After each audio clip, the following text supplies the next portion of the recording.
On a stormy midnight, a desperate mother, thin, shivering, and clutching two crying infants, appears at the gates of the Duke's grand manor, begging for mercy. Rumors swirl that the Duke, a cold and ruthless man who despises the poor, would have her cast out without a second thought. But when he steps outside and sees the infants' faces, his reaction leaves the entire household speechless.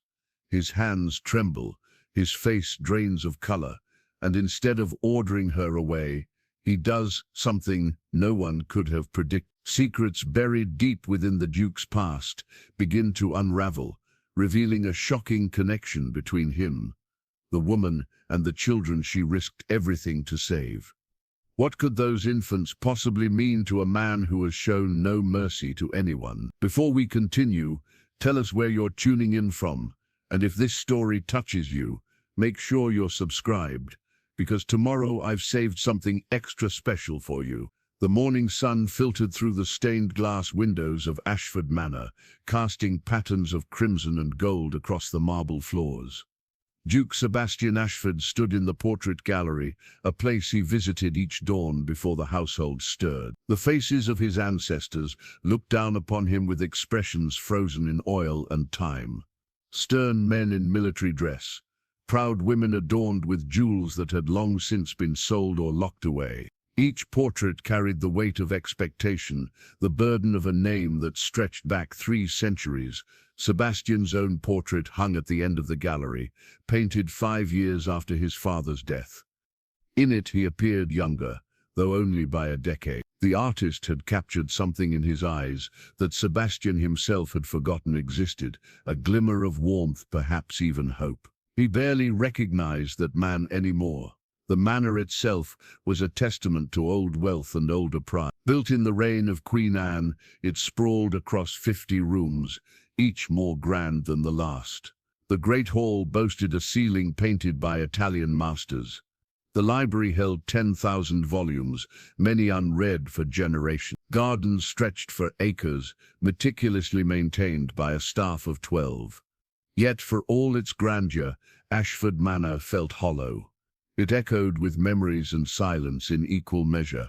Sebastian ran his hand along the gilded frame of his father's portrait. The old Duke had been a man of rigid principles and little affection. He had arranged Sebastian's marriage to Lady Charlotte Pemberton when Sebastian was merely 23, a union designed to consolidate lands and secure alliance. There had been no discussion of love, no consideration of Sebastian's wishes. Such things were luxuries the nobility could not afford. The marriage had been as cold as one might expect. Charlotte was dutiful, proper, and distant. They shared meals in silence, attended social functions with practiced smiles, and lived largely separate lives within the manor's vast expanse. When she died in childbirth 15 years ago, along with the son who might have carried on the Ashford name, Sebastian had mourned not the loss of love, but the loss of purpose. His line, it seemed, would end with him. Miss Pemberton, the housekeeper, no relation to his late wife despite sharing a surname, had served the family for 30 years. She knew the manor's secrets better than anyone, from the hidden passages behind the walls to the particular creak of the 4th stair from the land. She had watched Sebastian transform from an idealistic young man into the remote figure he had become. "Your Grace," her voice came from the doorway, respectful but familiar. "The household accounts require your attention." Sebastian turned. Miss Pemberton was a woman of 60, with silver hair pulled back in a severe bun, and eyes that missed nothing. She had been kind to him once, when he was a boy. Now she maintained the professional distance his position demanded. "Leave them in the study," he said, his voice carrying the measured tone he had perfected over years. "I shall review them this afternoon." "Very good, Your Grace." She hesitated, a rare occurrence. "If I may, sir, you look tired. Perhaps Dr. Whitmore should." "That will be all, Mrs. Pemberton." She nodded, and withdrew, her footsteps fading down the corridor. Sebastian returned his gaze to the portraits, to the long line of Ashfords, who had managed to produce heirs and maintain the family legacy. He alone had failed in this most fundamental duty. Thomas, the butler, appeared at precisely 8 o'clock to announce breakfast. Thomas was a man of 55 who had entered service at Ashford Manor as a boy. His father and grandfather had served before him. He moved through the house with the quiet efficiency of someone who knew his place in the world and accepted it without question. "The usual, Your Grace?" Thomas inquired. "Yes, thank you." Breakfast was always the same: toast with marmalade, 2 eggs, soft-boiled, tea, Earl Grey, no sugar. Sebastian ate alone in the small dining room, the one concession to intimacy in a house designed for entertaining dozens. The newspaper lay beside his plate, filled with news from London, Parliament debating reforms, the Queen attending some society gossip about people he no longer cared to know. The village of Ashford-on-Thames lay 2 miles from the manor, a collection of cottages and shops that had grown up in the shadow of the great house. The villagers depended on the estate for employment, yet they feared the Duke who ruled over it. Stories circulated in the taverns about his coldness, his refusal to lower rents even in hard times, his dismissal of servants for minor infractions. Some of these stories were true, others were exaggerations born of resentment and distance. Sebastian had not always been this way. There were those in the household old enough to remember the young master who had laughed easily, who had ridden through the village greeting people by name, who had once sat by the kitchen fire, listening to the cook's stories. That Sebastian had disappeared gradually, like color fading from a tapestry left too long in the sun. The truth was more complicated than the villagers knew. Before his father arranged the marriage to Charlotte, Sebastian had known something that resembled happiness. It had been 16 years ago, during a summer that felt like it belonged to someone else's life. He had been 21, newly returned from Oxford, filled with ideas about reform and progress that his father dismissed as youthful foolishness. He had met her at the village fair, Eleanor. Her name still carried weight in his memory, though he rarely allowed himself to think it. She had been the daughter of a schoolmaster, educated beyond her station, with eyes that saw through the pretensions of rank and title. They had talked about poetry and philosophy. She had challenged his assumptions, made him laugh, made him feel like something more than just the heir to Ashford Manor. Their courtship had been conducted in secret, stolen moments in the woods beyond the estate, letters passed through trusted intermediaries. For 6 months, Sebastian had lived in 2 worlds, the official one of duty and expectation, and the hidden one where he could simply be himself. He had loved her completely, in the way only the young can love, with absolute certainty and no thought of consequence. When he had finally gathered the courage to tell his father, the old Duke's rage had been terrible. There would be no marriage to a commoner.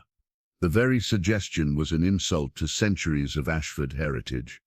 Sebastian had pleaded, argued, even threatened to renounce his title. His father had been unmoved. Within a week, Eleanor was gone. The schoolmaster had been dismissed.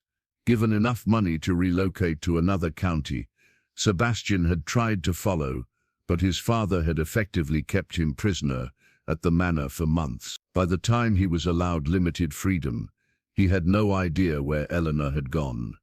His letters went unanswered. His inquiries led nowhere.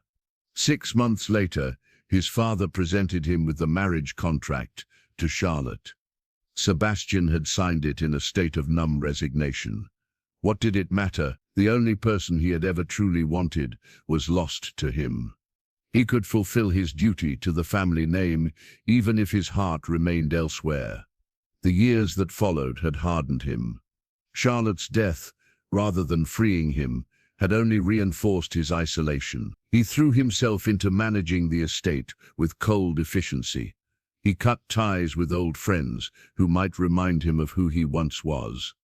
He became the Duke his father had always wanted, stern, proper, untouchable. Dr. Whitmore, the family physician, had known Sebastian since boyhood. He alone sometimes caught glimpses of the man beneath the marble exterior.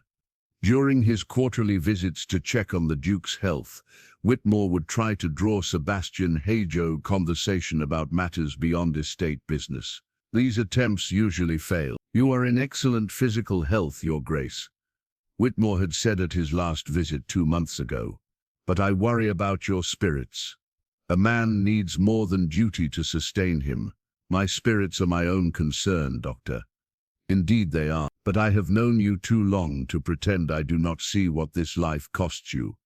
Sebastian had ended the conversation there, as he always did when it ventured too close to uncomfortable truths. Whitmore had departed with a concerned shake of his head, leaving Sebastian alone with his well-managed emptiness.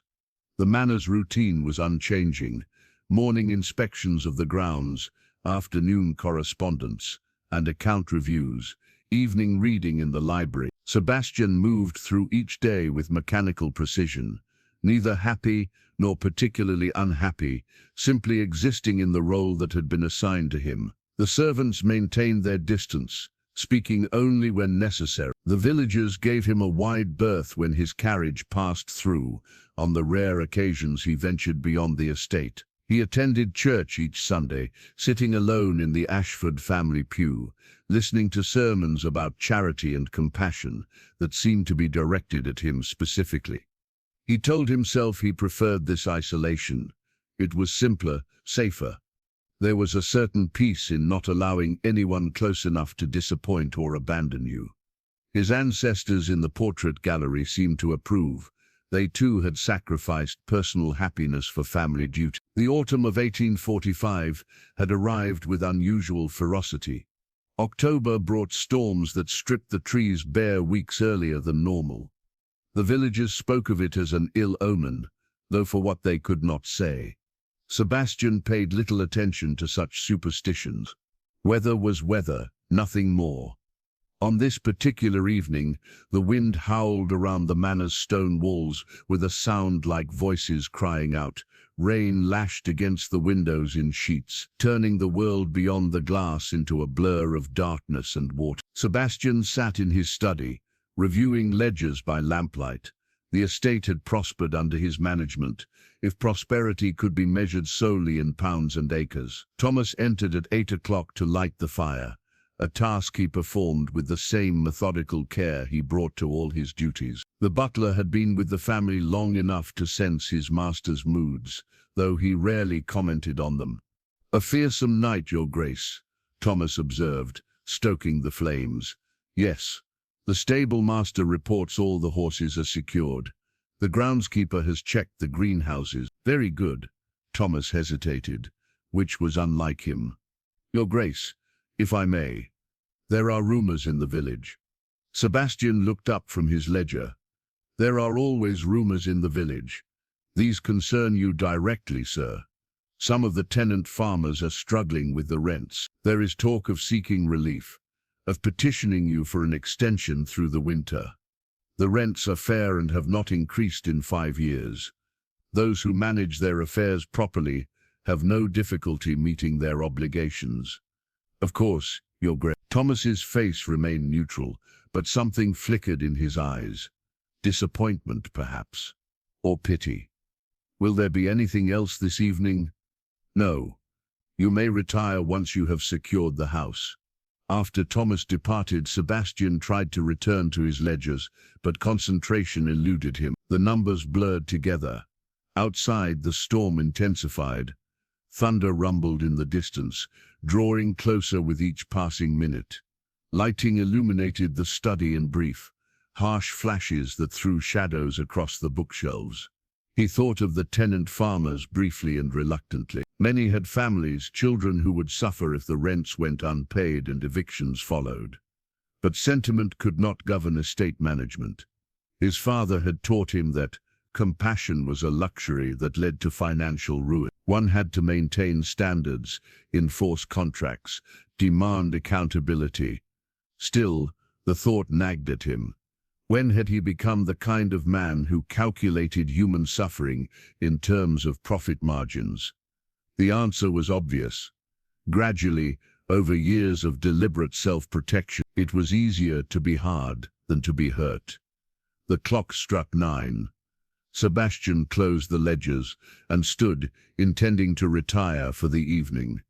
His bedchamber was in the east wing, a journey through corridors lined with more portraits of disapproving ancestors. He had taken 3 steps toward the door when Thomas appeared again, his usual composure notably absent.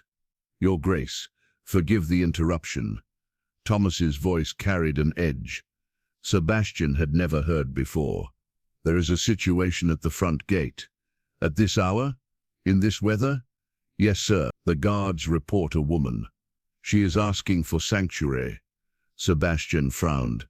"Tell them to direct her to the village. The church provides shelter for those in need.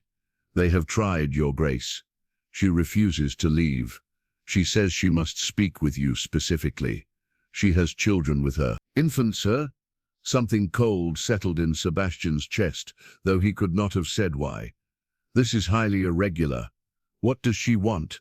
"She will not say, only that it is a matter of utmost urgency." Thomas paused. "The guards wish to send her away by force, but given the weather and the children, I thought it best to consult you first." Sebastian moved to the window. Through the rain-streaked glass, he could see nothing but darkness and the occasional flash of light. A woman with infants, out in such a storm, refusing to leave until she saw him. It made no sense. "Very well," he said, surprising himself. "I shall go down and dismiss her myself. Perhaps seeing me will satisfy whatever delusion has brought her here." He followed Thomas through the corridors, down the grand staircase with its carved balustrade, through the entrance hall with its black and white checkered floor. 2 guards stood inside the massive oak doors, water dripping from their coats. "She is just beyond the gate, Your Grace," one of the guards said. "We offered to escort her to the village, but she became quite agitated. Kept saying she had to see you, that it was a matter of life and death." "They always say that," Sebastian replied. "Open the door, I shall speak with her briefly, then you will escort her to the village church. Father Morrison can provide whatever assistance she requires." The guards pulled open the heavy doors. The wind rushed in immediately, carrying with it the smell of rain and wet earth. Sebastian stepped out onto the covered portico, pulling his coat tighter against the chill. The storm was even more violent than it had sounded from inside. Trees bent under the force of the wind. Rain fell in torrents that turned the gravel drive into a river. At the iron gates, perhaps 30 yards away, a figure huddled against the stone pillars. Even at this distance, Sebastian could see she was soaked through, her clothes clinging to a frame that appeared dangerously thin. She clutched something to her chest. The infants Thomas had mentioned. "You there?" Sebastian called out, his voice carrying over the storm. "I am the Duke of Ashford. State your business." The woman looked up. Lightning flashed, illuminating her face for a brief moment. She was young, perhaps 30, with dark hair plastered to her skull by the rain. Her features were gaunt, hollowed by what looked like months of deprivation, but there was determination in her eyes, a fierce resolve that the storm could not wash away. "Your Grace," she cried out, her voice breaking. "Please, I beg you, these children, they need help. I need help. The village church provides for those in need. My men will escort you there." "No."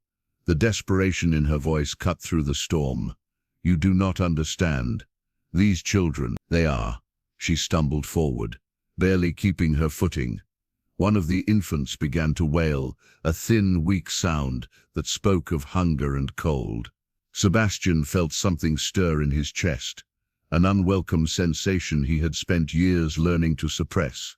Pity, perhaps, or merely irritation at having his evening disrupted. "The church," he repeated firmly. "I can do nothing more for you."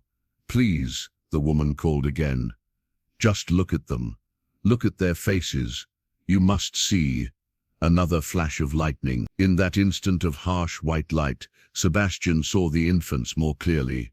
2 of them, wrapped in threadbare blankets that did little to protect them from the elements. Their faces were small, delicate, turned toward him as if sensing his presence, and in that moment, something shifted. The angle of a tiny chin, the shape of small eyes, features that triggered a recognition so profound it felt like a physical blow. Sebastian's hand went to the stone pillar beside him, steadying himself. His heart, which had beaten with mechanical regularity for years, now hammered against his ribs. His breath caught in his throat.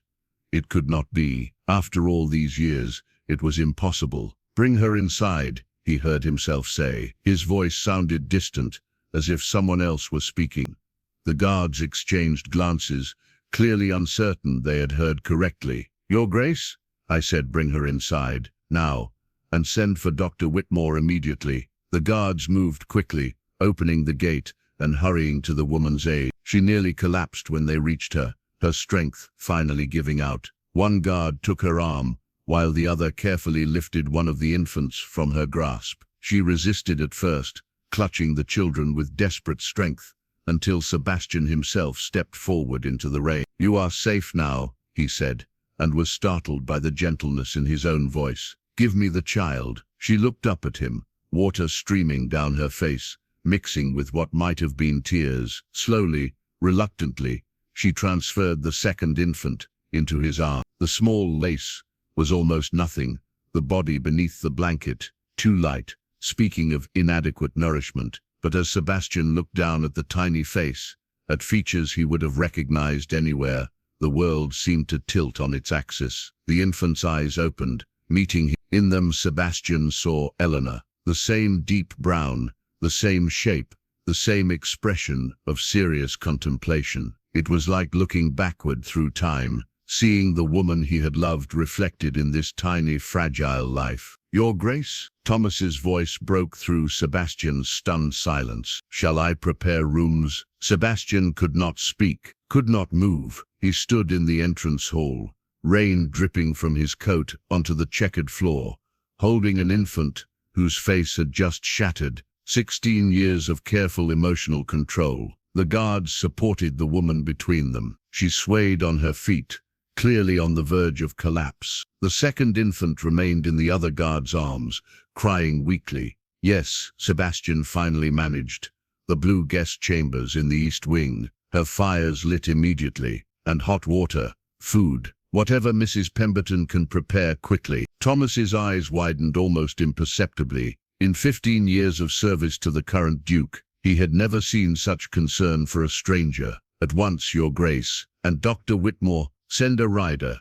Tell him it is urgent." The household sprang into action with remarkable efficiency. Mrs. Pemberton appeared as if summoned by instinct, her experienced eye taking in the situation immediately. She asked no questions, merely nodded and began issuing orders to the maids. Within minutes, servants were rushing up the stairs with linens, blankets, and fuel for the fire. Sebastian handed the infant to Mrs. Pemberton with a reluctance that surprised him. "Be gentle," he said. "They are fragile." "Of course, Your Grace." Mrs. Pemberton's expression was curious but professional. She cradled the infant with practiced ease. "Come with me, dear," she said to the woman. "Let us get you warm and dry." The woman resisted, her eyes fixed on Sebastian with an intensity that made him uncomfortable. "You see it, do not you?" she whispered. "You recognize them." Sebastian's throat tightened. "I do not know what you mean." "You do. I saw your face when the lightning flashed. You know, Mrs. Pemberton, please escort our guest upstairs. We shall speak when she has recovered." The woman allowed herself to be led away, though she looked back at Sebastian several times as she climbed the stairs. Her eyes held something he could not quite identify. Accusation, hope, desperation, perhaps all three. Once she was gone, Sebastian stood alone in the entrance hall. Water pooled around his feet. His hands trembled. He pressed them against his thighs, trying to regain control. It was impossible. The infants could not be what his mind insisted they must be. Eleanor had disappeared 16 years ago. If she had been with child, if she had given birth, surely he would have heard something. Surely she would have contacted him, unless she could not, unless his father had ensured she could not. The thought struck him like a blow. His father had been a formidable man, ruthless in protecting the family name. If Eleanor had been pregnant, if she had tried to reach Sebastian, the old Duke would have prevented it. He would have seen it as a threat, a scandal that could destroy their reputation. He would have done whatever necessary to keep them apart. Sebastian moved to the stairs, placing his hand on the carved newel post. His father's signet ring caught the lamplight. He had worn it since the old Duke's death 5 years ago, a heavy gold band with the Ashford crest. It represented everything his family stood for: tradition, duty, the unbroken line of succession. Now it felt like a shackle. Thomas returned, his clothes damp from organizing the outdoor staff. "Dr. Whitmore has been sent for, Your Grace. Mrs. Pemberton reports that the woman and children are being tended to. The fires are lit and warm food is being prepared." "Good, thank you, Thomas." The butler hesitated. "Your Grace, if I may, the staff will have questions. What shall I tell them?" Sebastian considered. What could he tell them, when he himself did not understand what was happening? "Tell them we are providing temporary shelter to travelers caught in the storm. Nothing more." "Very good, sir." Thomas paused again. "Your Grace, in all my years here, I have never seen you show such concern for strangers. May I ask?" "No, you may not." Sebastian's voice was sharper than he intended. He softened it slightly. "This is a private matter, Thomas. I trust in your discretion. Always, Your Grace." Sebastian climbed the stairs slowly, each step feeling heavier than the last. The East Wing guest chambers had not been used in years. They were elegant rooms befitting visitors of rank, with tall windows overlooking the gardens and furnishings that had been in the family for generations. He had chosen them without thinking, placing these strangers in accommodations usually reserved for nobility. When he reached the corridor, he found Mrs. Pemberton emerging from the rooms, her arms full of wet clothing. She stopped when she saw him, her expression unreadable. "How are they?" Sebastian asked. "The woman is suffering from exposure and exhaustion, Your Grace. She has not eaten properly in some time by the look of her. The infants are in similar condition. I have sent for warm milk and broth, and their general health, too early to say until Dr. Whitmore examines them, but they are alive, and with proper care I believe they will recover." Mrs. Pemberton studied him for a long moment. "Your Grace, the woman asked me to give you this. She said it was important." She held out a small object, a locket, tarnished silver on a broken chain. Sebastian took it with hands that had begun trembling again. The metal was warm from Mrs. Pemberton's pocket, worn smooth by years of handling. He opened it with difficulty, the clasp stiff from age and moisture. Inside was a miniature portrait, painted on ivory. The image was faded, water-damaged, but still recognizable. A young man with dark hair and serious eyes. Himself as he had looked 16 years ago. Opposite it, in the other half of the locket, was a lock of hair tied with a ribbon, dark brown, almost black. Eleanor's hair. The corridor seemed to tilt. Sebastian steadied himself against the wall, unable to tear his eyes from the locket. Eleanor had kept this, had worn it around her neck for all these years. The realization hit him with the force of a physical blow. "Your Grace," Miss Pemberton's voice was gentle, concerned. "Are you unwell?" "I am fine." The words came automatically, though they were far from true. "Leave us. I wish to speak with the woman alone." "Sir, she is in no condition." "Now, Mrs. Pemberton." The housekeeper's lips pressed into a thin line, but she nodded and withdrew. Sebastian heard her footsteps fade down the corridor, then silence. He stood for a moment longer, gathering himself, before pushing open the door to the guest chambers. The room was warm, 2 fires burning brightly in their hearths. The woman sat in a chair near one fireplace, wrapped in a heavy dressing gown that dwarfed her thin frame. Her dark hair had been told dry and hung loose around her shoulders. In the lamplight, Sebastian could see her features more clearly. She was younger than he had first thought, perhaps 28 or 30. Her face was gaunt, but not unpleasant, with high cheekbones and a determined chin. The 2 infants lay in a cradle that had been hastily retrieved from storage. They were quiet now, wrapped in soft blankets, their small chests rising and falling with steady breaths. Sebastian moved closer, drawn by a force he could not resist. In the firelight, their features were even more unmistakable. The shape of their faces, the set of their eyes, the curve of their mouths. Eleanor's features mixed with his own. "They are 5 years old," the woman said softly. "Born on the 16th of March, 1840. A boy and a girl, Thomas and Grace." Sebastian's breath caught. "How do you know their names?" "Because their mother told me, because I was there when she chose them." The woman's voice was steady despite her obvious exhaustion. "My name is Mary. Mary Hartwell. Eleanor was my sister." Was. The word hung in the air between them like a death knell. Sebastian turned to face her, his heart pounding so hard he thought it might break through his ribs. "What do you mean?" Was. Mary's eyes filled with tears. "She died, Your Grace, 2 years ago this past summer. Fever took her in 3 days. She made me promise before the end that I would find you, that I would tell you about the children, that I would bring them to you if I could." Sebastian's legs gave out. He sank into the chair opposite Mary, the locket still clutched in his hand. Eleanor, dead. The woman he had loved, the only woman he had ever truly loved, gone from this world, and he had not known, had spent years imagining her somewhere, living a life he could not share, never suspecting that she had already left it behind. "Tell me everything," Sebastian said, his voice barely above a whisper. "Leave nothing out." Mary drew a shaky breath and pulled the dressing gown tighter around herself. "Where should I begin?" "The beginning, when my father sent Eleanor away.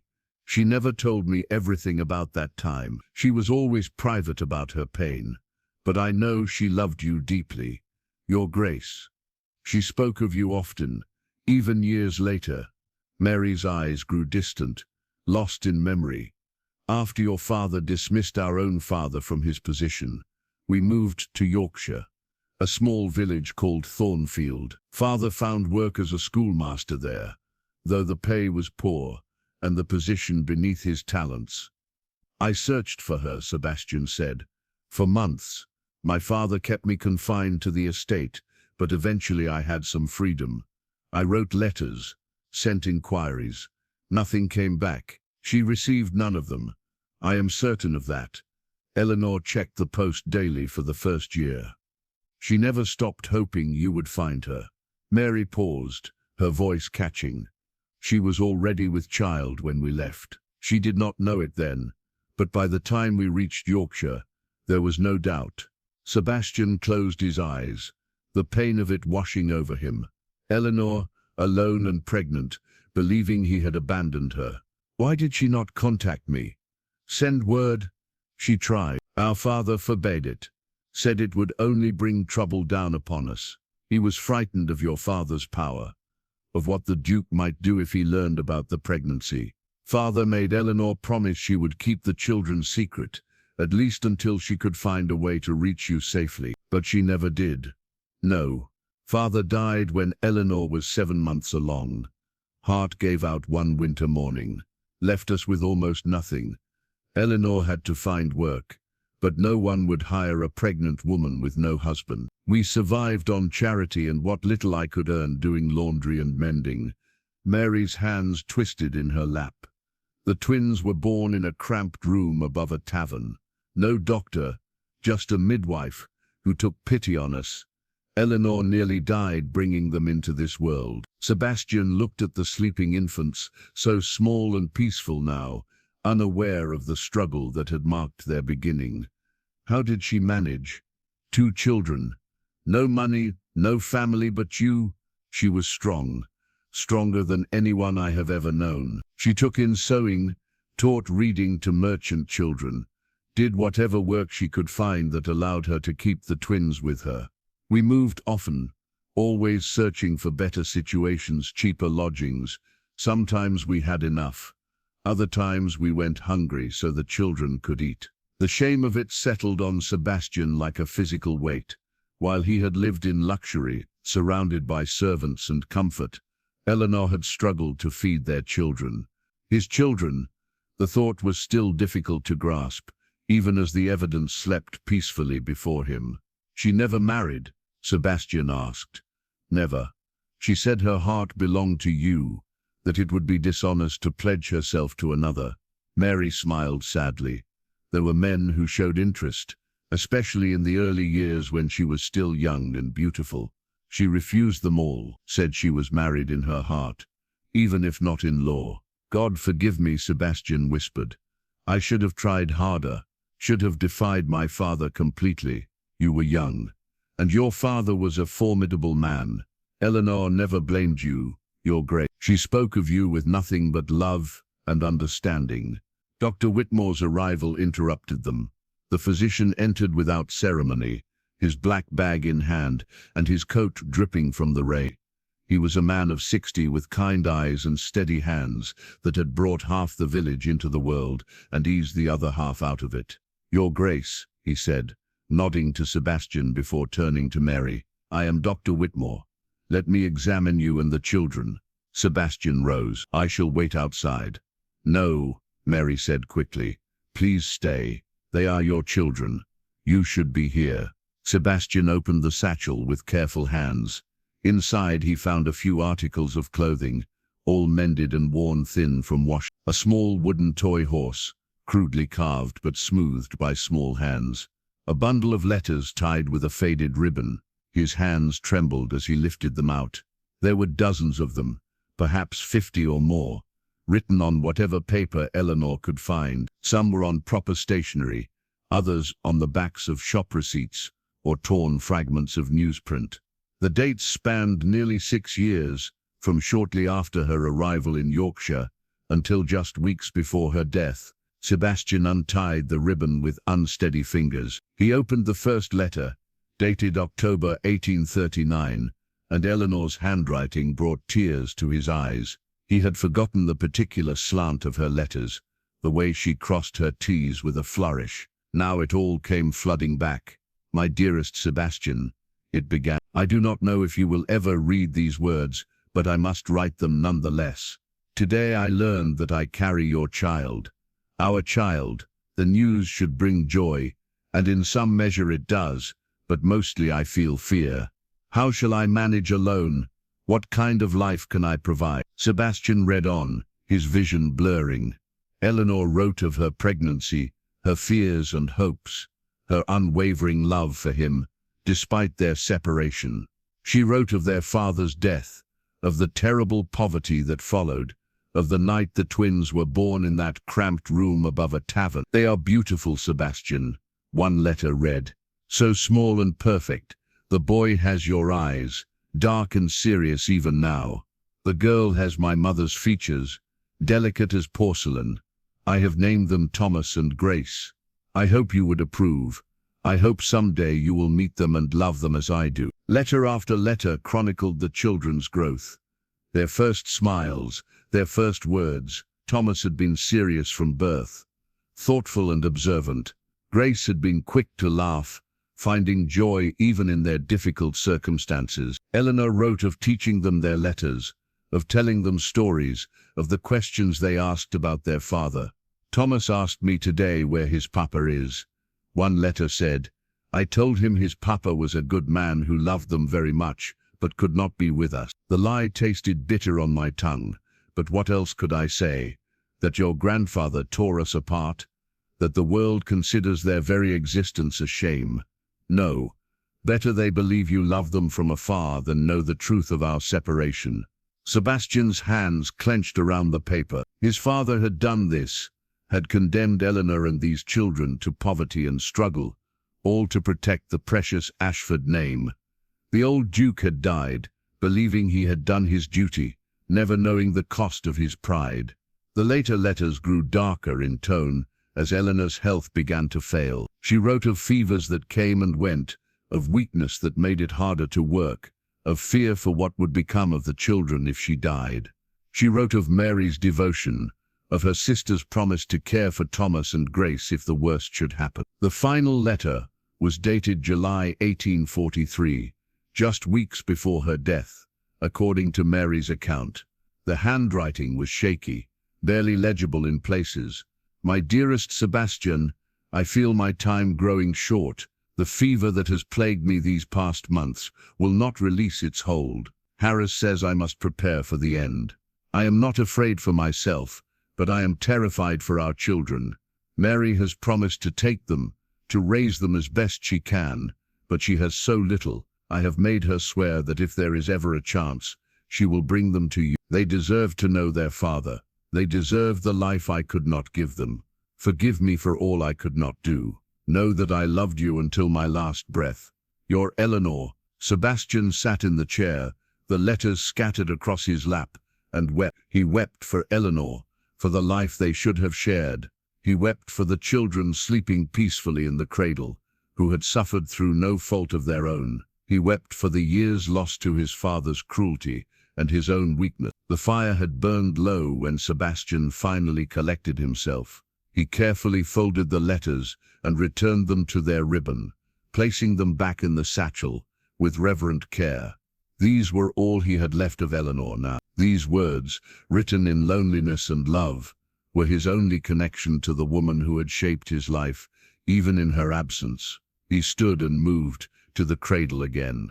Grace stirred in her sleep, making a small sound.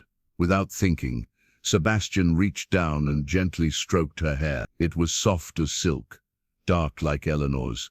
The girl settled immediately, comforted by his touch. Something shifted in Sebastian's chest, a feeling he had not experienced in so long he barely recognized it. Tenderness, protection, love. I will not fail you again, he whispered. I swear it. The household was stirring when Sebastian finally left the guest chambers.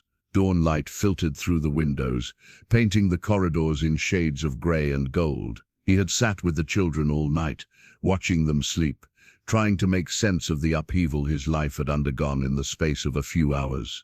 Mrs. Pemberton found him in the portrait gallery, standing before his father's painting. She approached quietly, her face showing the concern of someone who had known him since childhood. Your Grace, you have not slept. No, perhaps you should rest. I can watch over the woman and children. Her name is Mary. The children are Thomas and Grace. Sebastian turned to face her. And they are not merely guests, Mrs. Pemberton. They are family. The housekeeper's eyes widened slightly, but years of training kept her expression neutral. I see. Do you? I wonder. Sebastian gestured to his father's portrait. That man destroyed the only happiness I ever knew.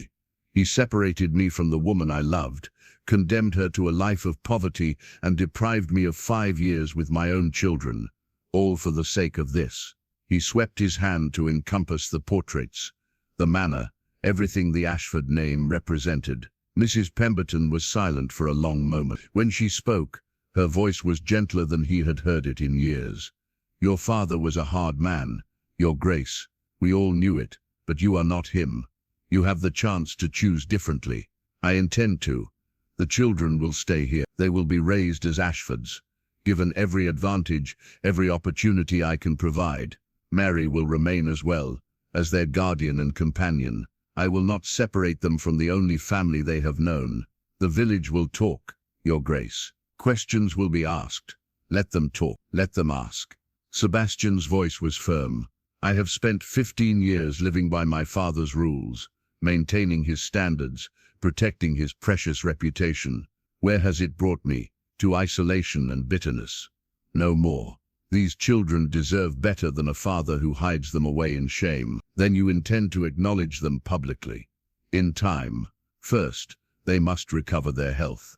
They must learn to trust me, to understand that they are safe here. Then, when the moment is right, I will tell the world exactly who they are. Mrs. Pemberton nodded slowly. You will need help, a nurse for the children, tutors eventually. The staff will need to be informed, sworn to discretion until you are ready. Can I trust them?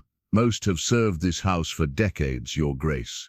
They may gossip among themselves, but they are loyal. And if I may say so, many of them will be pleased to see you show some human warmth. You have been so cold for so long.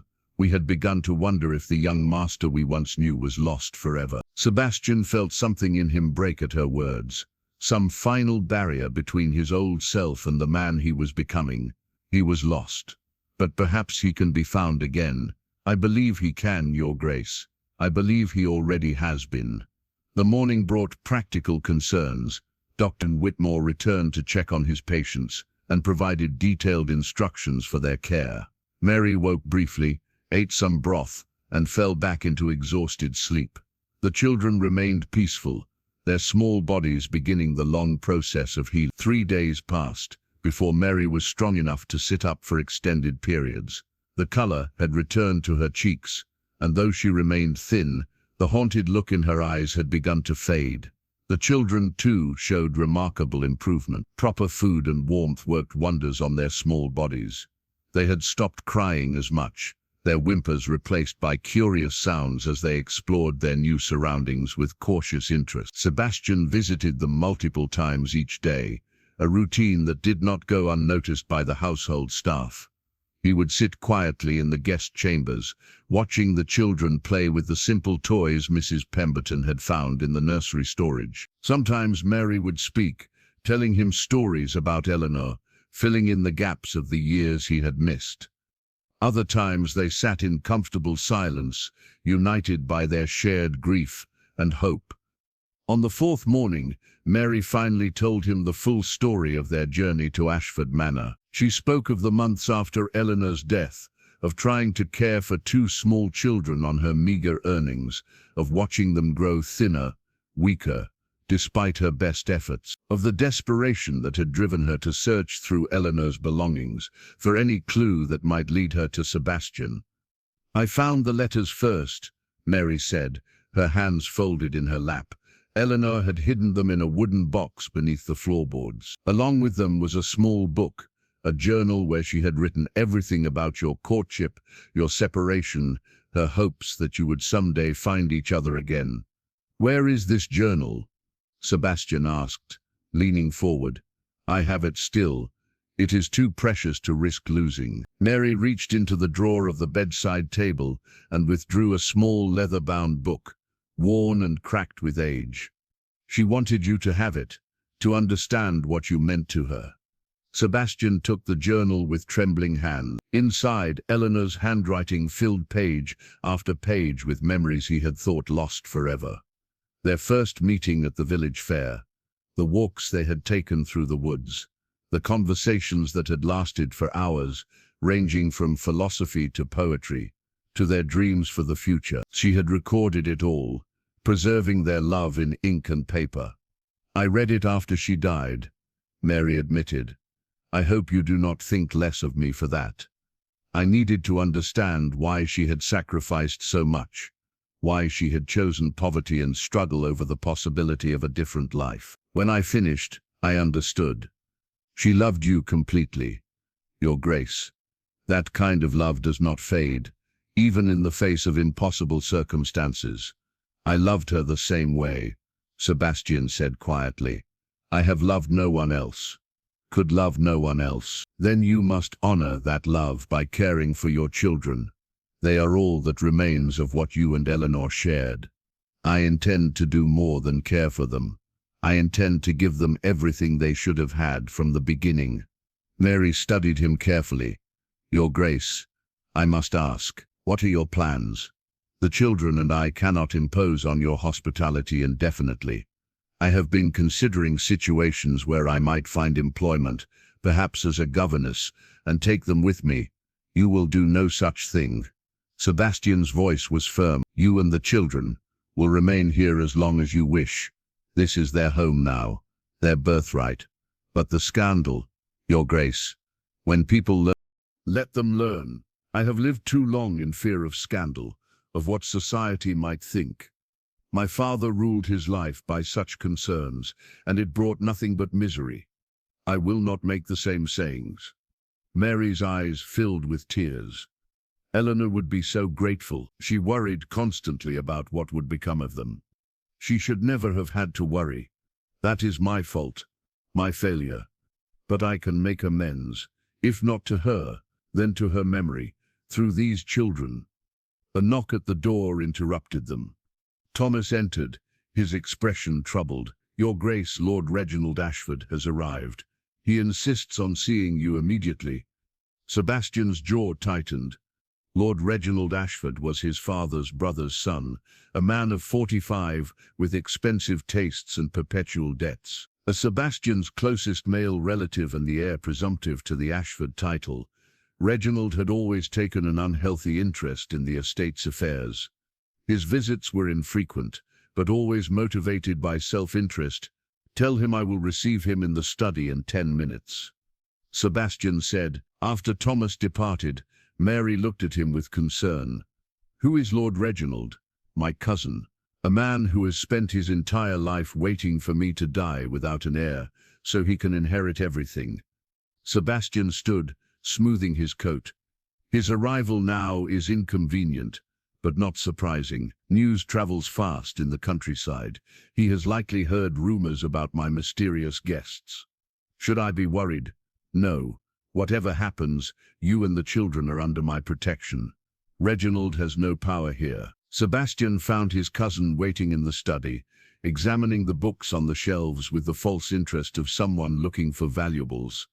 Reginald was tall and well-dressed, his dark hair beginning to grey at the temples. He had the Ashford features, sharp cheekbones, proud bearing, but lacked the substance to match the appearance.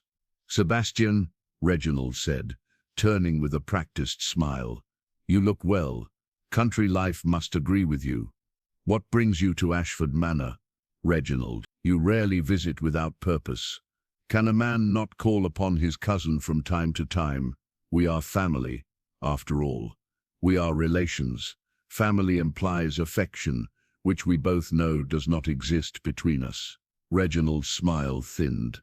"Always so direct. Very well. I have heard disturbing rumors. They say you have taken in a common woman and her bastard children, that you have installed them in the guest chambers and treat them as honored guests. I came to see if such nonsense could possibly be true." "It is true, though I object to your characterization." "Good God, Sebastian, have you lost your mind? What will people say? The Duke of Ashford, harboring a woman of questionable virtue and her choose your next words carefully, Reginald." Sebastian's voice was cold as winter steel. "Those children are not bast, they are my legitimate concern, and you will speak of them with respect or not at all." Reginald's eyes narrowed. "Your legitimate concern, what does that mean?" "It means exactly what it sounds like. You cannot be serious. You have never shown interest in charity before. Why now? Why these particular unfortunates?" Reginald moved closer, his voice dropping. "Unless there is more to this story than simple Christian compassion." Sebastian met his cousin's gaze steadily. "My reasons are my own. Are they yours, or are they your father's old sins coming back to haunt you?" Reginald's expression shifted, showing genuine curiosity now. "There was always that rumor about a girl, a schoolmaster's daughter, was it not? Your father sent her away before you could ruin yourself with an inappropriate marriage. I never heard what became of her. That is ancient history, is it? How old are these children, Sebastian? 5, 6? Curious timing, do you not think?" Sebastian's hands clenched at his sides, but he kept his voice level. "Your speculation is unwelcome and inappropriate. I suggest you return to London before you say something you will regret. I will not be dismissed so easily. I have a right to know what is happening here. If these children are what I suspect they are, they pose a threat to the Ashford succession, to my inheritance. Your inheritance exists only in your imagination. I am in excellent health and may yet marry and produce legitimate heirs. May yet, Sebastian. You are nearly 40 years old. You have shown no interest in remarriage for 15 years. You have made it quite clear the Ashford line will end with you. I have based my entire life on that understanding. Then you have been foolish. I owe you nothing, Reginald. Not explanations, not reassurances, and certainly not the inheritance you covet." Reginald's face flushed with anger. "I will not stand by and watch you hand the Ashford fortune to some commoner's whelps. If you acknowledge these children, I will contest it. I will bring scandal down upon this house that will destroy everything our family has built." "You may try," Sebastian said quiet, "but I assure you, any contest will end poorly for you. Now leave my house. I will not. Thomas, Sebastian called. The butler appeared immediately, as if he had been waiting just outside. Lord Reginald is departing. Please see him to his carriage. Reginald stood his ground for a moment, his face twisted with fury. Then, with visible effort, he composed himself. This is not over, Sebastian. I will discover the truth. And when I do, I will use every resource at my disposal to protect what is rightfully mine. Nothing here is rightfully yours. It never has been. After Reginald's carriage disappeared down the drive, Sebastian remained in the study, his hands braced on the desk. The confrontation had shaken him more than he cared to admit. His cousin was dangerous precisely because he had nothing to lose. A man facing the loss of an expected fortune was capable of terrible things. Mrs. Pemberton entered quietly. Your Grace, I could not help but overhear. Lord Reginald's voice carries when he is agitated. It was meant to. He wants the staff to know he is displeased. The staff are loyal to you, Your Grace. Whatever Lord Reginald thinks he can accomplish through intimidation, he is mistaken. I hope you are right.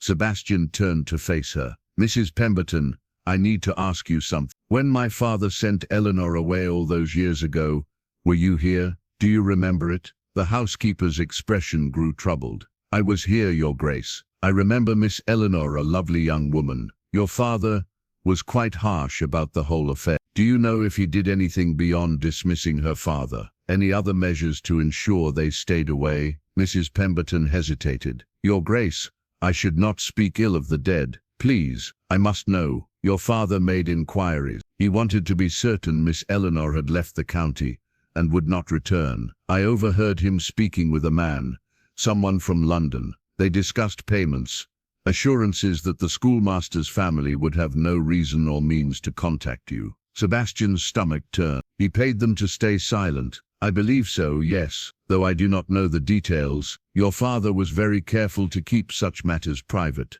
Was Reginald involved? He seems to know a great deal about Eleanor. Mrs. Pemberton frowned, thinking. Lord Reginald visited often in those days. He and your father were close, consulted on many matters. It would not surprise me if he knew of the situation, or helped orchestrate it, Sebastian said bitterly. Reginald has always been cunning. If he knew about Eleanor, if he helped my father separate us, it would explain his interest now. He would see my children as a threat to the inheritance he believes is his. What will you do, Your Grace? I will protect them, whatever it takes. The children began to venture out of the guest chambers later that week. Thomas was cautious, staying close to Mary, observing everything with serious eyes. Grace was bolder, toddling through the corridors with delight, fascinated by the portraits and tapestries. Sebastian watched them explore, his heart swelling with emotions he had forgotten he could feel. One afternoon, he found Grace in the portrait gallery, standing before a painting of a young woman in an emerald gown. The child reached up, touching the gilded frame with gentle fingers. Pretty lady, Grace said, her voice soft and clear. Sebastian knelt beside her. Yes, she is. That is your great-grandmother. She lived a long time ago. Grace looked at him with wide eyes. She is family. Yes, family. Are you family? The question struck Sebastian like a blow. He had not yet told the children who he was, what he meant to them. Mary had thought it best to wait until they were stronger, more settled. But looking at Grace's innocent face, he could not bring himself to lie. Yes, he said quietly. I am family too. What is your name? Sebastian, but you may call me whatever you like. Grace considered this seriously. Then, with a smile that reminded him painfully of Eleanor, she said, Papa. Sebastian's vision blurred. He reached out and pulled the child into his arms, holding her small body against his chest. She nestled against him trustingly, unaware that she had just given him the greatest gift he had ever received. Thomas found them there, father and daughter, locked in an embrace that spoke of years of longing finally fulfilled. The butler cleared his throat gently. Your Grace, forgive the intrusion. Young Master Thomas is asking for his sister. Sebastian released Grace reluctantly. Take her back to Mary. I will join them shortly. After they departed, Sebastian remained in the gallery. The weight of what had just happened settled over him. Grace had called him Papa. The word echoed in his mind, both wonderful and terrifying. He was a father now, truly and completely. The role could no longer be theoretical or distant. These children needed him, depended on him. He could not afford to fail them, as he had failed their mother. Dr. Whitmore's regular visits revealed steady improvement in the children's health. The rickets would take time to reverse, but with proper nutrition and exercise, Thomas would recover fully. Grace showed no lasting effects from her early deprivation. Both children were proving remarkably resilient. "They are thriving, Your Grace," Whitmore said during his examination 2 weeks after their arrival. "Whatever you are doing, continue. The transformation is remarkable. It is Mrs. Pemberton's doing more than mine. She has arranged everything. But I have noticed something else, if I may speak plainly. The children respond to you. They seek you out, smile when you enter the room. That kind of bond cannot be manufactured through material care alone. They sense your affection, Your Grace. They feel safe with you." Sebastian had noticed it too. Thomas had begun following him during his morning walks through the gardens, asking questions about the plants and trees. Grace would climb into his lap during the evenings, listening to stories or simply resting against his chest. Their trust humbled him and filled him with determination to be worthy of it. But the outside world was beginning to intrude. Mrs. Pemberton reported that the village was alive with speculation. Some said the Duke had taken a mistress. Others claimed the woman was a distant relative, fallen on hard times. A few whispered darker theories involving blackmail or scandal. None knew the truth, but all were curious. "The vicar's wife has been asking questions," Mrs. Pemberton's very pointed questions about the children's origins and how long they will be staying. "What did you tell her?" "That it was not my place to discuss your private affairs, but she is persistent, Your Grace, and influential. If she decides to make trouble, others will follow." Sebastian understood the delicate social dynamics at play. The vicar's wife was the arbiter of village respectability. Her approval could smooth the way for acceptance. Her disapproval could turn the community against him. "Arrange a tea," he said. "Invite her here. Let her see the children. Meet Mary." Sometimes the best way to combat rumor is with carefully managed truth. The tea was arranged for the following Thursday. Mrs. Pemberton coached Mary on proper etiquette, what to say and what to avoid. The children were dressed in new clothes that Sebastian had ordered from London, simple but well-made garments that would not invite accusations of unseemly extravagance. Mrs. Godwin, the vicar's wife, arrived precisely on time. She was a woman of 50 with sharp eyes and a sharper tongue, known for her charitable works and her ability to ferret out scandal. Sebastian received her in the drawing room with Mary and the children present. "Your Grace," Mrs. Godwin said, accepting a cup of tea. "How kind of you to receive me. I confess curiosity compelled me to accept your invitation. The village speaks of little else these days." "I am aware of the speculation," Sebastian said calmly, "which is why I wish to address it directly. Miss Godwin, may I introduce Miss Mary Hartwell and her niece and nephew, Grace and Thomas." Mary curtsied gracefully. The children, coached by Mrs. Pemberton, offered polite greetings. Mrs. Godwin studied them with undisguised interest.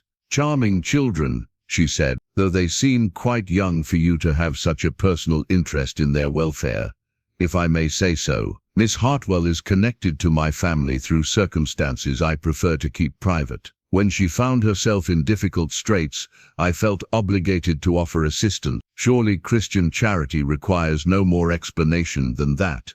"Christian charity is admirable, Your Grace, though some might question the propriety of housing an unmarried woman and children under your roof without a chaperone. Miss Pemberton serves in that capacity, as does my entire household staff. I assure you, everything is entirely proper."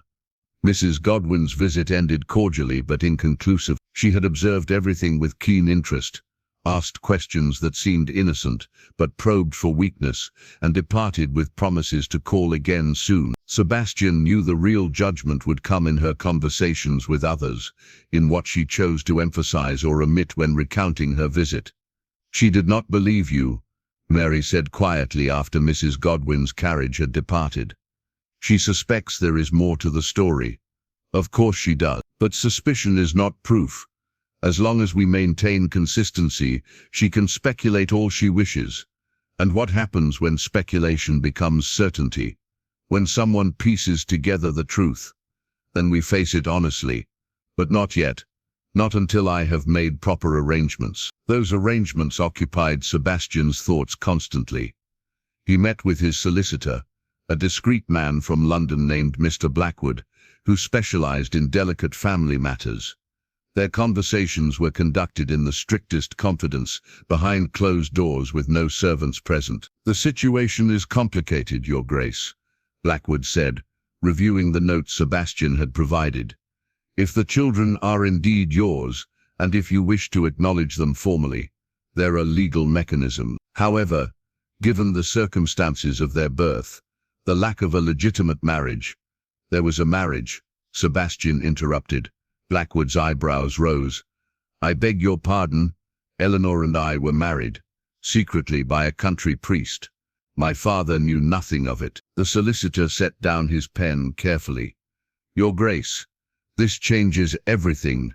If you can prove a legal marriage existed before your later union with Lady Charlotte, then the children are legitimate heirs. I know, but I need proof. The marriage took place 16 years ago, in a small village church. The priest who performed the ceremony is likely dead by now. I do not even remember his name. But there would be records, parish registers. If we can locate them, if the marriage was properly recorded, it would establish the children's legitimacy beyond question." Sebastian felt hope stir in his chest. "Can you make inquiries?" "Discreetly. Of course, Your Grace. Do you remember where the ceremony took place?" "A village called Thornfield, in Yorkshire. It was Eleanor's new home. After my father dismissed her father, we traveled there in secret, found a sympathetic priest who agreed to perform the ceremony without posting bans. It was all very irregular, done hastily before I had to return to the manor." Blackwood made notes. "Thornfield, Yorkshire. That gives me a starting point. I shall send investigators immediately. If this marriage exists in the records, we will find it." After Blackwood departed, Sebastian allowed himself to hope. If the marriage could be proven, everything would change. Thomas and Grace would not be bastards dependent on his charity. They would be his legitimate children, entitled to bear the Ashford name, to inherit everything he possessed, and Reginald's claims would be worthless. 3 weeks passed with no word from Blackwood. The children continued to thrive under Sebastian's care. Thomas had begun lessons with a tutor Sebastian hired from London, proving himself remarkably intelligent for a child who had received little formal education. Grace shadowed Miss Pemberton, constantly, learning the rhythms of the household, her laughter bringing life to corridors that had been silent for too long. Sebastian spent every spare moment with them. He taught Thomas to ride on a gentle mare from the stables. He read to Grace from the books that had been his own favorites as a child. They took walks through the gardens, the children asking endless questions about everything they saw. Sebastian answered patiently, finding joy in their curiosity, their wonder at the world opening before them. Mary watched these interactions with quiet satisfaction. One evening she approached Sebastian in the library where he sat reading. "Your Grace, may I speak with you?" "Of course. Please, sit." Mary settled into the chair across from him. "I have been thinking about Eleanor, about what she would say if she could see you now with the children. She would be so happy, so grateful. I only wish I could have been there from the beginning, that she had not suffered alone. The past cannot be changed. But there is something I must tell you, something Eleanor made me promise to reveal when the time was right." Mary reached into her pocket and withdrew a folded document, yellowed with age and sealed with wax. "She gave this to me before she died, made me swear I would give it to you only after you had accepted the children, after I was certain you would not turn them away." Sebastian's hands trembled as he took the document. The wax seal was broken, but still partially intact. He could make out the impression of a cross, the kind used by clergy. "What is this?" "Open it and see." He unfolded the paper carefully. The ink had faded, but was still legible. His breath caught as he read the words written in a formal hand. Be it known that on this day, the 23rd of August, in the year of our Lord 1839, I did join in holy matrimony Sebastian James Ashford, Duke of Ashford, and Eleanor Margaret Hartwell, both being of sound mind and legal age, in the presence of God and these witnesses. By the power vested in me by the Church of England, I pronounce them husband and wife. Signed, Reverend Thomas Blackthorne, Parish of St. Mary's, Thornfield, Yorkshire. Below the priest's signature were two witness signatures. Names Sebastian did not recognize, and at the bottom his own signature, younger and more careless than his current hand, next to Eleanor's careful script. This is a marriage certificate, Sebastian whispered. She kept it all these years. She treasured, said it was proof that whatever the world might think, whatever your father had decreed, you and she were truly married in the eyes of God. It gave her comfort during the hardest times. Sebastian stared at the document, his mind racing. This changed everything. This single piece of paper transformed Thomas and Grace from illegitimate children into lawful heirs. It meant his later marriage to Charlotte had been invalid, meaningless. It meant Eleanor had been his true wife all along. Why did she not use this, he asked. Why did she not come forward, demand recognition? She was afraid. Your father was a powerful man, and she was a woman with no resources, no standing. She feared he would destroy the document, claim it was a forgery, perhaps even take the children from her. So she hid it, kept it safe, hoping that someday circumstances would change. And now they have. Sebastian stood, pacing the library with barely contained energy. This is proof, Mary. Legal proof. With this, I can acknowledge the children publicly. No one can contest their legitimacy. Lord Reginald will try. Let him try. He will fail. Sebastian looked at the certificate again, at the signatures that bound him to Eleanor across time and death. I must take this to Blackwood immediately. He needs to authenticate it, ensure it will stand up to legal scrutiny. Your Grace, there is something else you should know. Mary's voice was hesitant. Eleanor told me that shortly before you were married, she overheard a conversation, your father and another man, discussing how to separate you permanently. She did not hear all of it, but she heard enough to know the other man was offering suggestions, helping plan your forced marriage to Lady Charlotte. Did she know who the man was? She saw him leaving, described him to me. Tall, dark-haired, well-dressed, younger than your father, but similar in bearing. Sebastian's jaw clenched. Reginald, I cannot be certain. Eleanor never learned his name, but from your descriptions of Lord Reginald, it seems likely he was involved from the beginning. Helped my father destroy our happiness, all to protect his eventual inheritance. The rage that filled Sebastian was cold and calculated. He will pay for that. I will ensure it. Your Grace, please. Do not let anger guide you. Eleanor would not want. Eleanor is dead because of what my father and Reginald did. She suffered. Our children suffered.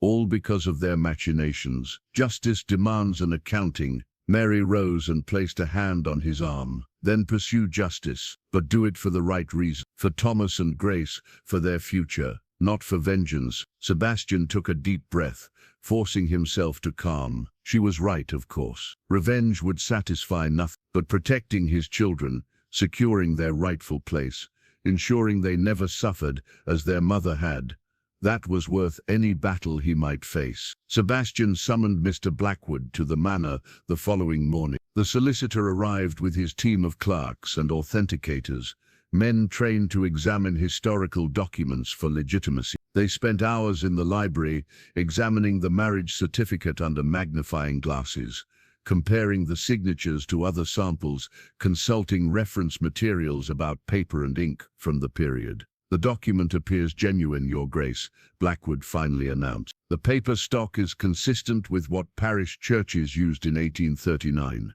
The ink has aged appropriately. The signature matches samples of Reverend Blackthorn's hand that we obtained from other parish records. Most importantly, we have located the original entry in the St. Mary's Parish Register. Sebastian's heart leaped. You found it. My investigators were thorough. The entry is there, clear as day, dated August 23. Sebastian James Ashford, wed to Eleanor Margaret Hartwell, witnessed and properly recorded. There can be no doubt of its authenticity. And my later marriage to Charlotte, legally invalid. You were already married at the time. Any children from that union would have been illegitimate, though as there were none.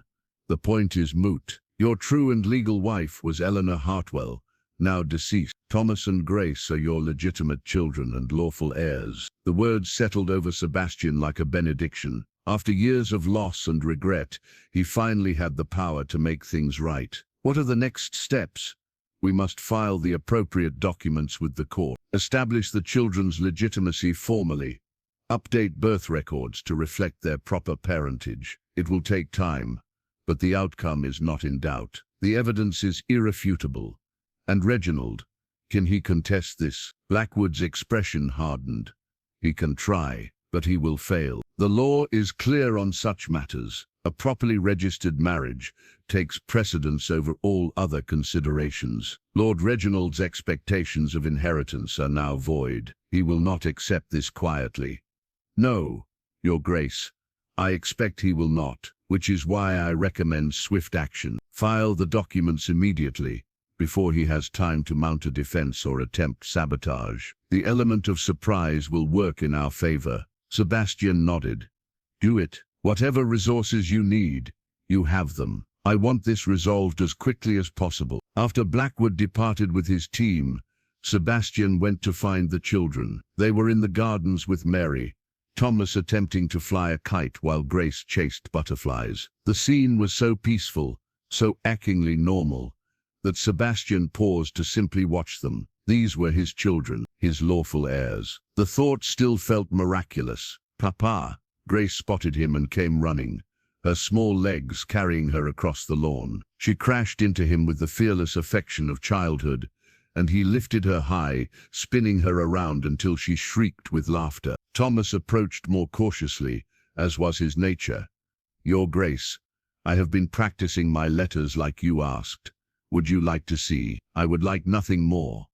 And Thomas, you need not call me Your Grace. Papa will do quite well. The boy's serious face broke into a rare smile. Yes, Papa. They spent the afternoon together, the four of them creating memories that Sebastian knew would sustain him through whatever difficulties lay ahead. He taught Thomas the names of the plants in the garden, explaining which were medicinal and which merely decorative. He helped Grace build a small house for her dolls, using twigs and leaves. Mary watched it all with tears in her eyes, seeing her sister's dreams finally realized, even if Eleanor herself could not witness it. That evening, as Sebastian was preparing for bed, Thomas appeared at his door. He knocked softly, stepping inside when Sebastian called for him to enter. Papa, may I speak with you? Always. What troubles you? Thomas clutched something in his small hands. As he approached, Sebastian saw it was a wooden toy horse, old and worn, the paint mostly faded. The child held it out like an offering. This was Mama's. She gave it to me before she died. Said it was very special, that it meant something important. Sebastian took the toy with trembling hands. He recognized it immediately. He had carved it himself years ago, during that golden summer with Eleanor. He had given it to her as a token of his affection, whittled from a piece of oak, during one of their secret meetings in the woods. I made this for your mother, Sebastian said softly, running his fingers over the smooth wood. A long time ago, when we were young, I had no idea she kept it all these years. Thomas climbed onto the chair beside Sebastian. She used to hold it when she was sad. I asked her why once, and she said it reminded her of better times, of love that never faded, even when everything else did. Sebastian pulled the boy close, the toy horse clasped between them. Your mother was the finest person I have ever known. She had every reason to become bitter, to hate me for not finding her. but she chose love instead. She kept my memory alive in her heart and taught you and your sister about me.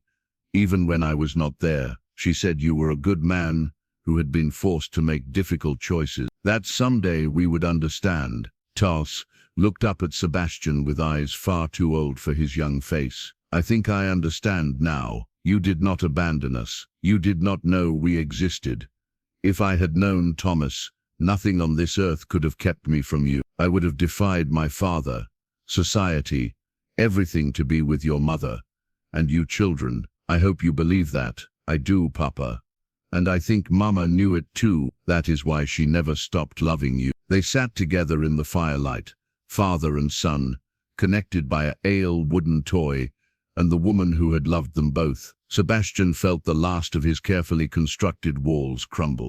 For so many years he had protected himself through distance and coldness, convinced that feeling nothing was safer than risking pain. Now, holding his son, touching this relic of a happier time, he understood what he had truly lost. Not just Eleanor, not just these children, but himself, the man he had been meant to be. The next morning brought unwelcome news.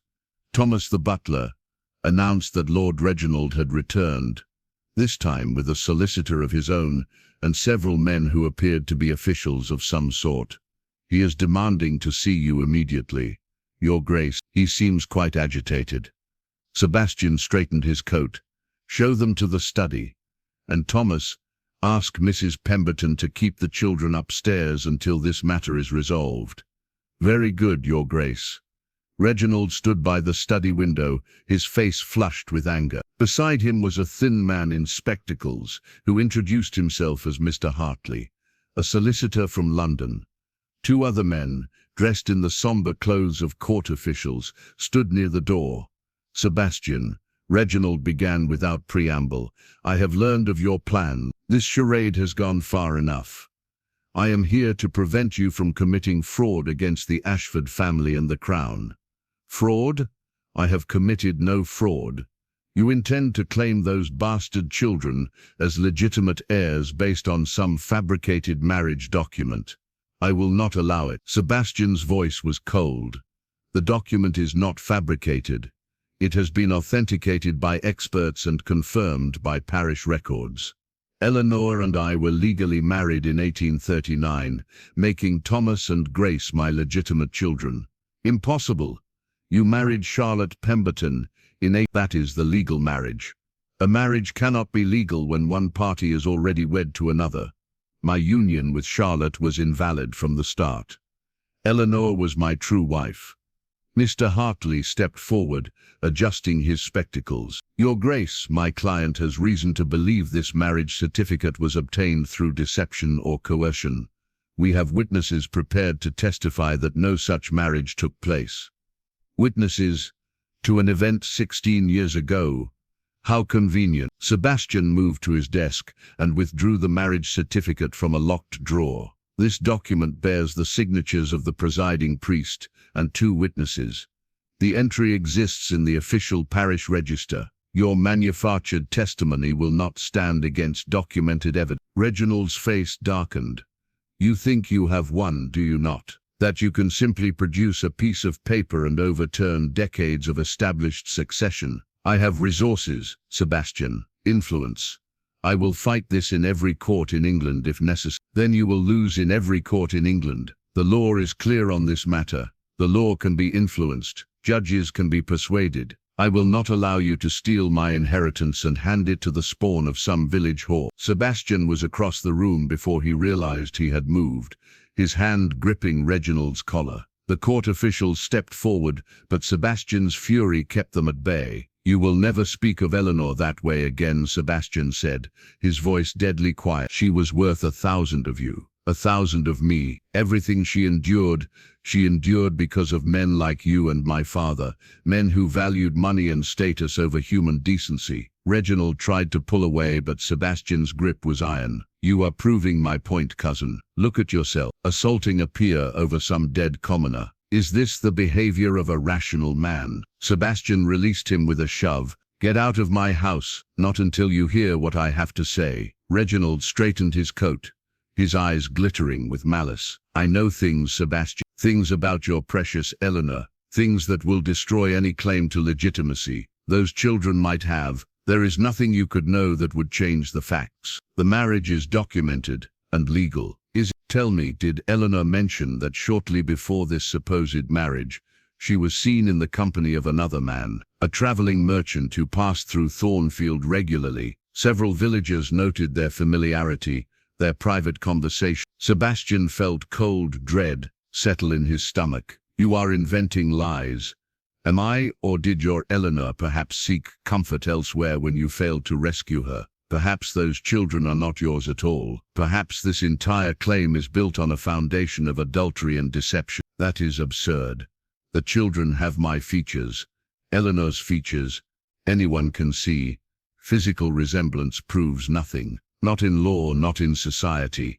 If I can establish reasonable doubt about the children's parentage, your entire case collapses." Mr. Hartley interjected smoothly. "My client has affidavits from 3 residents of Thornfield, all willing to testify under oath about Miss Hartwell's relationship with this merchant. Combined with the suspicious timing of the marriage, occurring so shortly before the children's conception, it creates significant questions about legitimacy." Sebastian turned to the court officials. "This is slander, pure fabrication designed to protect his inheritance." One of the officials, an older man with a grave expression, spoke for the first time. "Your Grace, we are here merely to observe and report to the magistrate.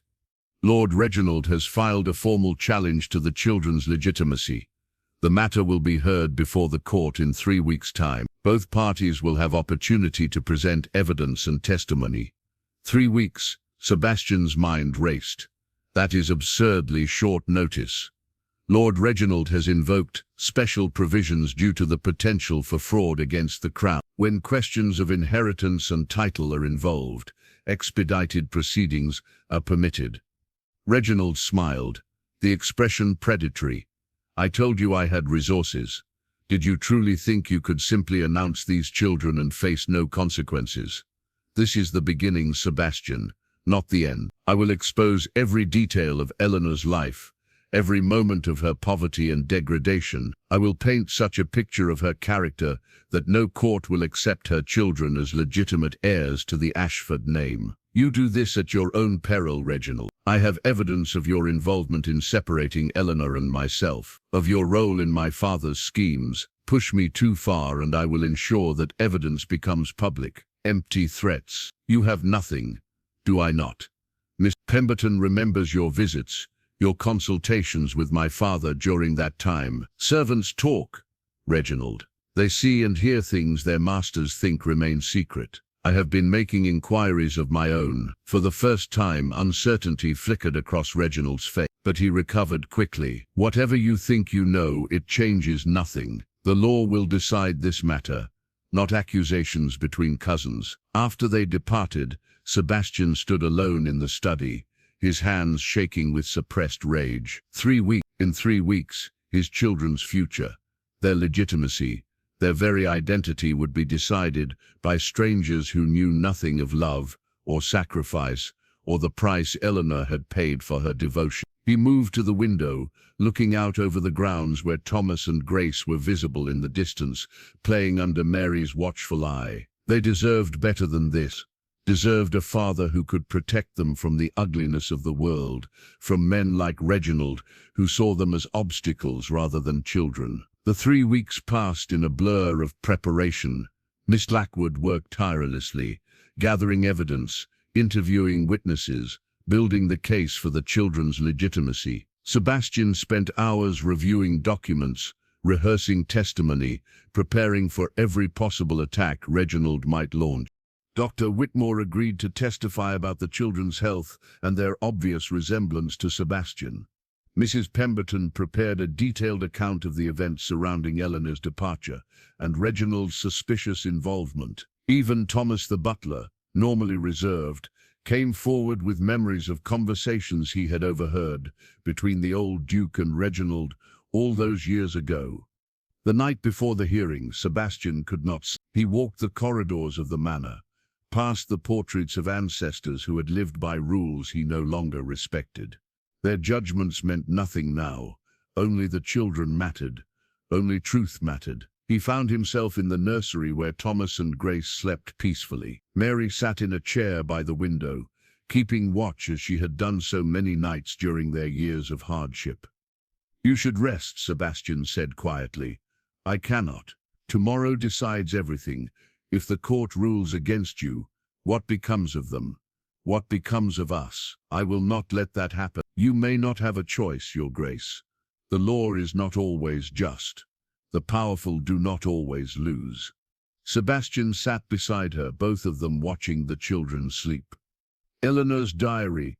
Have you read all of it? Every word? Why? Is there anything in it that could help our case? Anything that proves the depth of our connection, the truth of our marriage?" Mary considered this. There is one entry, written just after the wedding. She described the ceremony in detail, the vows you spoke, the promises you made. But more than that, he wrote about why she agreed to marry in secret, knowing the risks. She said that some loves are worth any sacrifice, that being your wife even in secret mattered more than safety or comfort or the approval of the world. "May I see it?" Mary retrieved the diary from her room and handed it to Sebastian. He opened it to the date she had indicated and read Eleanor's words by lamplight. Her handwriting was elegant despite the cheap paper, her words luminous with conviction and love. "We stood before God today, Sebastian and I, and spoke vows that will bind us until death and beyond. Father Blackthorne was kind, understanding our urgency if not our full circumstances. He married us with gentle words and solemn blessing. I am now Eleanor Ashford, though the world may never know it, but God knows, and that is enough." Sebastian's vision blurred. She believed in us. Even when I gave her every reason to doubt, she believed. She never stopped believing. And now you must believe as well. Believe that truth will prevail, that justice will be served. The magistrate's court in the county seat was packed when Sebastian arrived the next morning.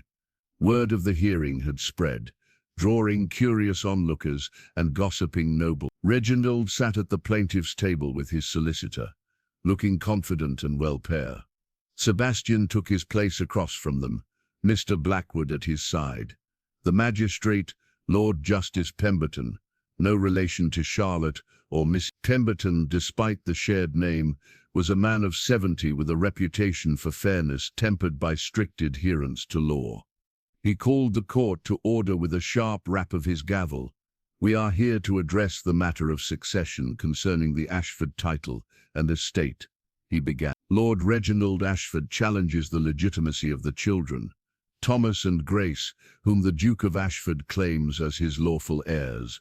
Lord Reginald, present your case."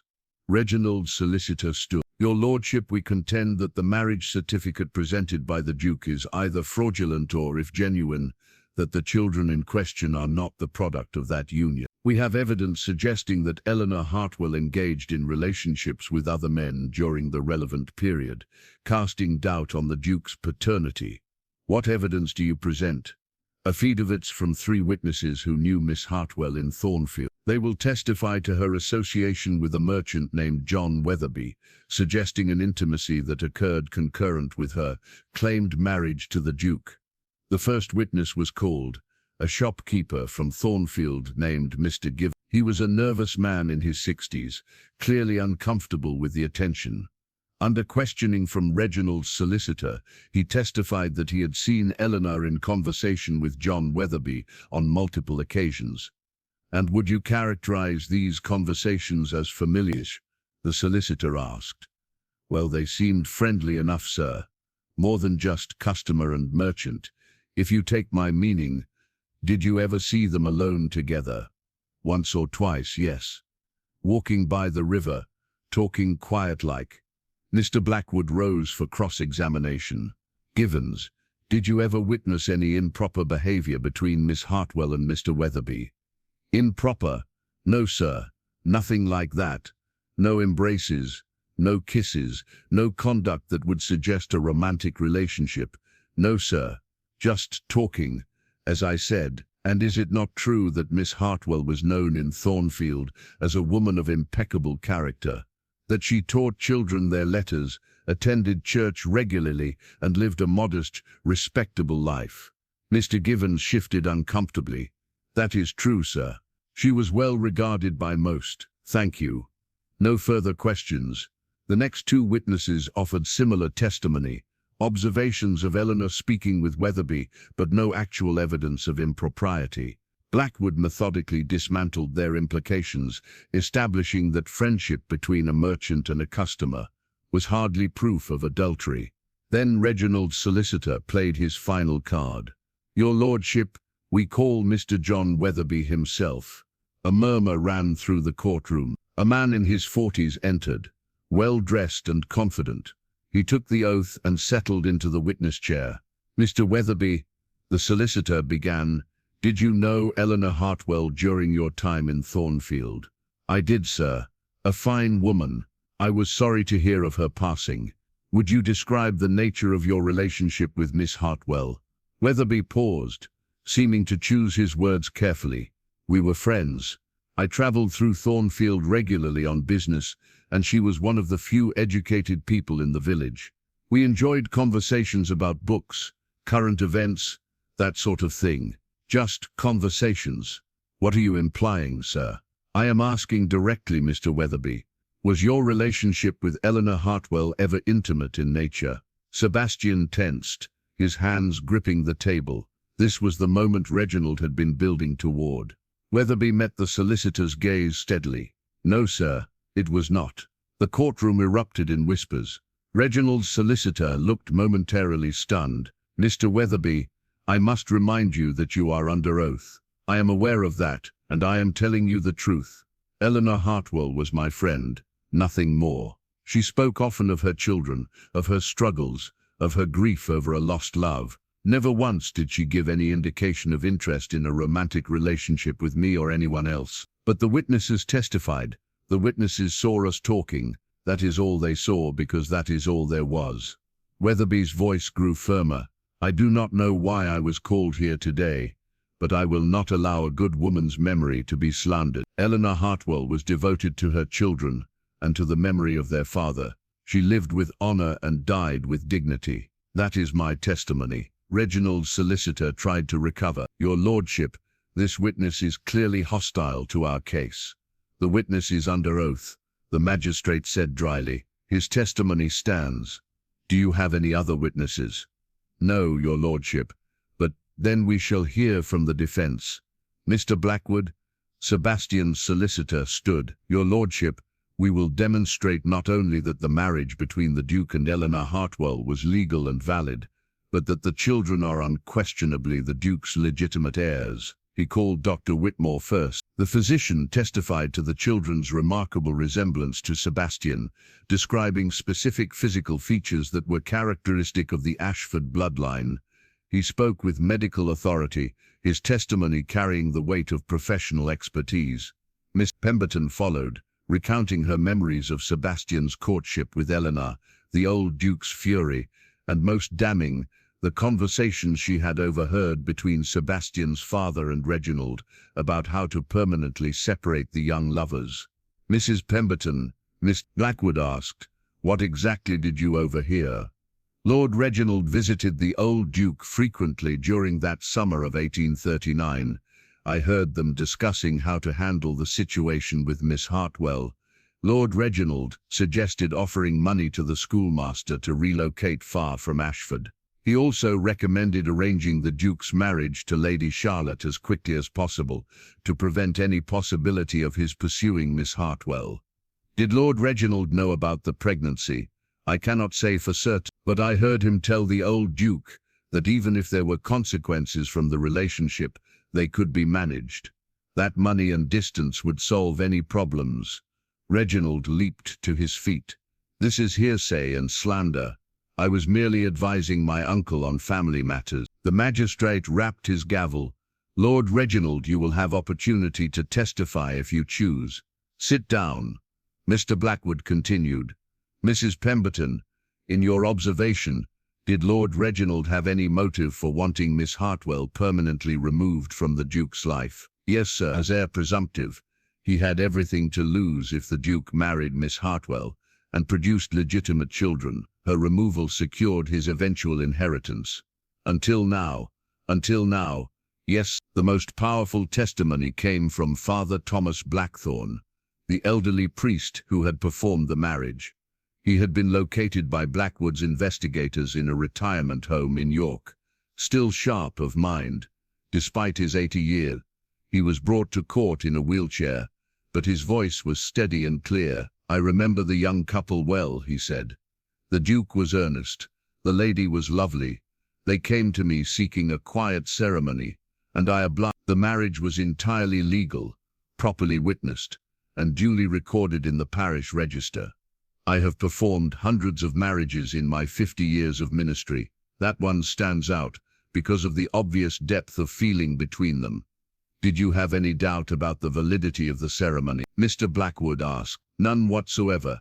They exchanged vows before God with sincere hearts. Whatever obstacles the world placed before them, their union was blessed and legitimate." Finally, Sebastian himself took the stand. He testified about his love for Eleanor, their secret courtship, the marriage ceremony, and his father's intervention. He spoke of the years lost, the children he had not known existed, and his determination to honor Eleanor's memory by caring for their children. "Your Grace," Mr. Blackwood said, "do you have any doubt that Thomas and Grace are your children?"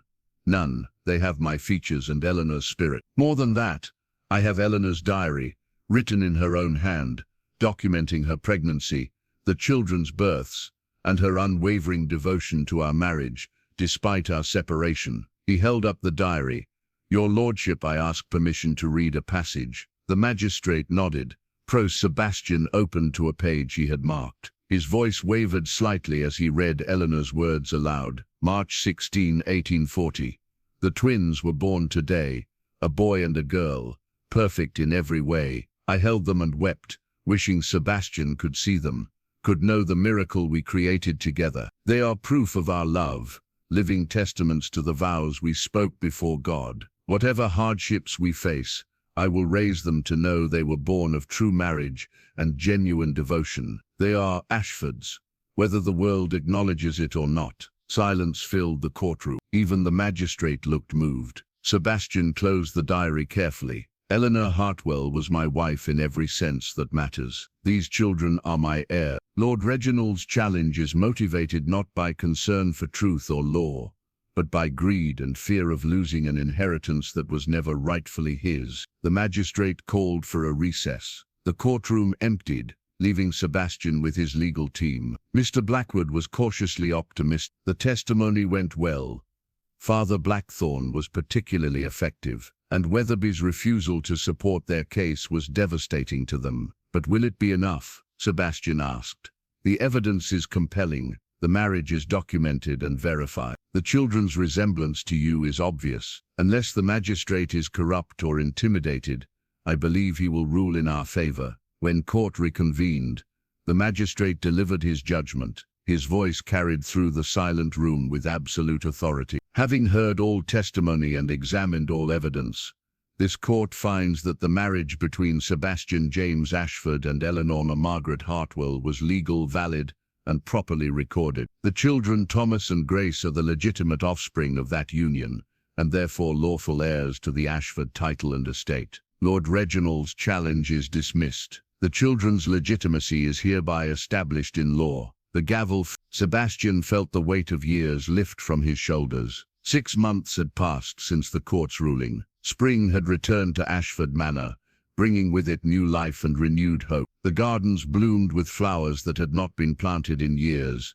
tended by groundskeepers who now worked with purpose rather than mere duty. Laughter echoed through corridors that had been silent for too long. Sebastian stood at the edge of the south lawn, watching Thomas and Grace play with the children from the village. It had been Mary's idea to open the grounds each Saturday for the local families, breaking down the walls that had separated the manor from the community for generations. The change had been met with hesitation at first, But gradually the villagers had come to see that their duke was not the cold, distant figure they had feared. Thomas had grown taller in these months, losing some of the thinness that had marked his early days at the manor. He was teaching a younger boy how to properly hold a cricket bat, demonstrating with the patient seriousness that was his nature. Grace ran between the groups of children, organizing games and settling disputes with the natural authority of someone born to lead. "They are thriving," Mary said, joining Sebastian at his observation point. "Eleanor would be so proud.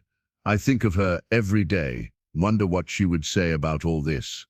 She would say you have honored her memory, that you have given her children the life she always dreamed they would have." The village had accepted the truth gradually, once the court's ruling became known. Some had been shocked, others scandalized, but most had been moved by the story of love and loss, of second chances and redemption. The vicar's wife, once so suspicious, had become one of Mary's closest friends, helping organize charitable works in Eleanor's name. Sebastian had established a fund to assist families struggling with poverty, remembering all too well the years Eleanor had faced such hardships alone. He had lowered rents for tenant farmers, offered loans without interest to those facing difficult harvests. The changes had been noticed. Where once the villagers had feared him, now they respected him. Some even called him friend. Reginald had disappeared after the court ruling, his debts finally catching up with him. Word reached Sebastian that his cousin had fled to the continent to escape creditors. The estate was safer for his absence. In the manor's small cemetery behind the chapel, a new headstone stood among the Ashford ancestors. Sebastian had arranged for Eleanor's remains to be brought from Yorkshire and reinterred in the family plot. The inscription read simply, "Eleanor Margaret Ashford, beloved wife and mother, 1817-1843. Her love endures." He visited the grave each morning, sometimes with the children, sometimes alone. He would tell her about Thomas's progress in his studies, about Grace's latest mischief, about the life they were building in her memory. It brought him comfort to believe she could hear him, that somewhere she knew her sacrifice had not been in vain. On the anniversary of the court's ruling, Sebastian planted an oak tree beside Eleanor's grave. Thomas and Grace helped, their small hands patting soil around the sapling's roots. It would grow tall and strong, he told them, a living monument to their mother's enduring love. That evening, as the sun set over the Ashford lands, Sebastian sat with his children in the library. Grace nestled against his side while Thomas read aloud from a book of poetry. The boy's voice was clear and confident, so different from the frightened child who had arrived that stormy night. Outside, rain began to fall, gentle and cleansing. Sebastian remembered another storm, another midnight when a desperate woman had appeared at his gates and changed everything. He had been given a gift he did not deserve, a second chance to be the man he was meant to be, the father his children needed. "Papa," Grace said sleepily, "tell us again about Mama, about how much she loved us." Sebastian pulled his daughter closer, met his son's eyes over the book. "Your mother was the bravest person I ever knew," he began, his voice full of love and loss and gratitude. "And every day of your lives, you carry her strength within you." The rain continued to fall, but inside Ashford Manor, there was only warmth.